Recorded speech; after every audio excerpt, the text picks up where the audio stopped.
అనంతపురం జిల్లాలో పర్యటించారు. ఉమ్మడి రాష్ట్రాల గవర్నర్ నరసింహన్ గార్లదిన్నె మండలం ముకుందాపురం దగ్గర రైతు పొలంలో ఉపాధి హామీ పథకం కింద తవ్వించుకున్న నీటి కుంటను గవర్నర్ చూశారు. నీటి కుంట వివరాలు రైతును అడిగి తెలుసుకున్నారు. ఉపాధి కూలీలు రైతులతోటి మాట్లాడి వాళ్ళ సమస్యల్ని తెలుసుకున్నారు. అక్కడనే చిన్ని అంజూర పంటల సాగును పరిశీలించారు నరసింహన్.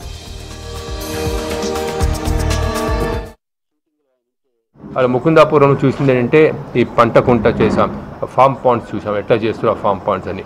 అది ఇప్పుడే డిగ్ చేశారు. ఒక వాన వచ్చిందంటే కన్జర్వ్ చేయాలి. పంట కుంట ప్రభుత్వం ఎందుకు చేసిందంటే ముఖ్యంగా మనకు వాన పడుతుంది, ఆ వాన పడితే ఆ నీళ్లు మనకు కన్జర్వ్ చేయకపోతే ఆ వాన అన్ని వేస్ట్ అయిపోతుంది.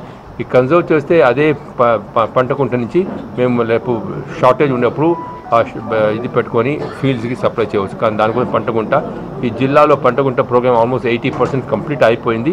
వర్షం వచ్చిందంటే చాలా బాగా వస్తుంది. Fruit crops, agriculture crops, horticulture crops కానీ డ్రిప్ ఇరిగేషన్ పెడితే మంచిది. వాటర్ కూడా కన్జర్వ్ అవుతుంది. మళ్ళీ కరెక్ట్గా వాటర్ ఆ రూట్స్కి పోయి మంచి పంట వస్తుంది.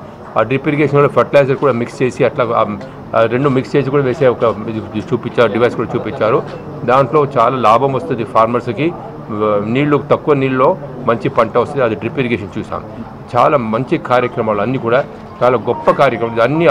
ఆల్ దీస్ ప్రోగ్రామ్స్ రైతుల కోసం, రైతు సంక్షేమం కోసం చేసిన ఒక ప్రోగ్రాం ప్రభుత్వం. దీంట్లో రైతులకు లాభం రావాలి, వాళ్ళు కష్టపడకూడదు, వాళ్ళకు నీళ్లు లేకుండా ఫర్టిలైజర్స్ లేకుండా వాళ్ళు ఎట్లా బతికేది దానికోసం ఈ రైతు సంక్షేమం కోసమే చేసిన ప్రోగ్రామ్స్.